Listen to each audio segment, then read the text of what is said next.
شہید جو ہے اس کی شہادت آپ کو یہاں لائی، اور آپ کے جو مسائل جو آپ اکیلے بیٹھ کے وہاں حل کر رہے تھے، آج دنیا کو پتہ چلے کہ آپ کس طریقے سے ہر قسم کی ذہنی کوفیت سے نکلتے ہوئے لوگوں کو بتا بھی نہیں پا رہے تھے کہ آپ کے صوبے میں کیا کچھ ہو رہا ہے۔ مجھے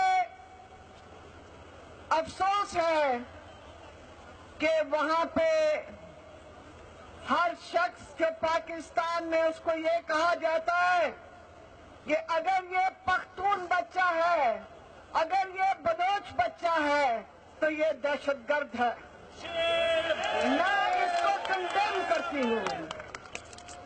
میں سمجھتی ہوں جو قربانی پشتونوں نے پاکستان کے لیے دی ہے وہ شاید پنجابیوں نے اور سندھیوں نے نہیں دی۔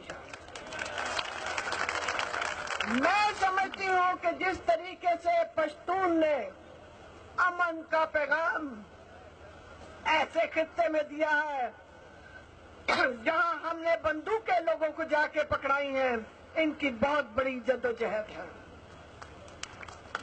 مجھے یہ علم ہے کہ آپ کے دل میں کتنا درد ہے، کیونکہ میں بے شمار ان بچوں کے کیسز کر رہی ہوں جو کہ سوات کے انٹرنمنٹ سینٹرز میں کئی سال سے پڑے ہیں۔ میں نہیں سمجھتی کہ ان کو غیر قانونی طور پہ ان سینٹرز میں رکھا جانا چاہیے تھا۔ وہ ہمارے بچے ہیں، اگر انہوں نے غلطی کی ہے تو ان کے اوپر کیس چلایا جائے، مگر کالی کوٹری میں ان کو لے جا کے ملٹری کورٹ سے ان کو پھانسی کی سزا کے میں خلاف ہوں۔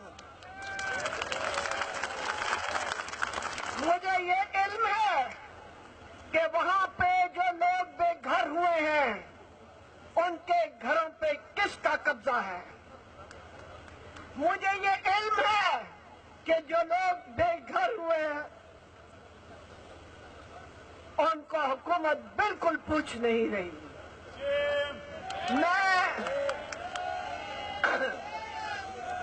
میں سمجھتی ہوں کہ آج وقت آ گیا ہے کہ یہ مسئلہ صرف پختونوں کا نہیں ہے، یہ مسئلہ ہر پاکستانی کا ہے کہ جو ہمارے بہن بھائی وہاں پہ میر علی میں بیٹھے تھے یا میر انجان میں بیٹھے تھے اور ان کے گھروں کو اڑایا گیا، ان کے گھروں کو فل فور پھر سے بنایا جائے۔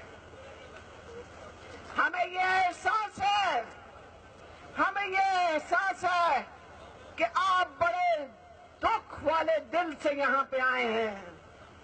میں آج صرف اس لیے آئی کہ میں آپ کی بہن ہوں، آپ کا دکھ بانٹنے آئی،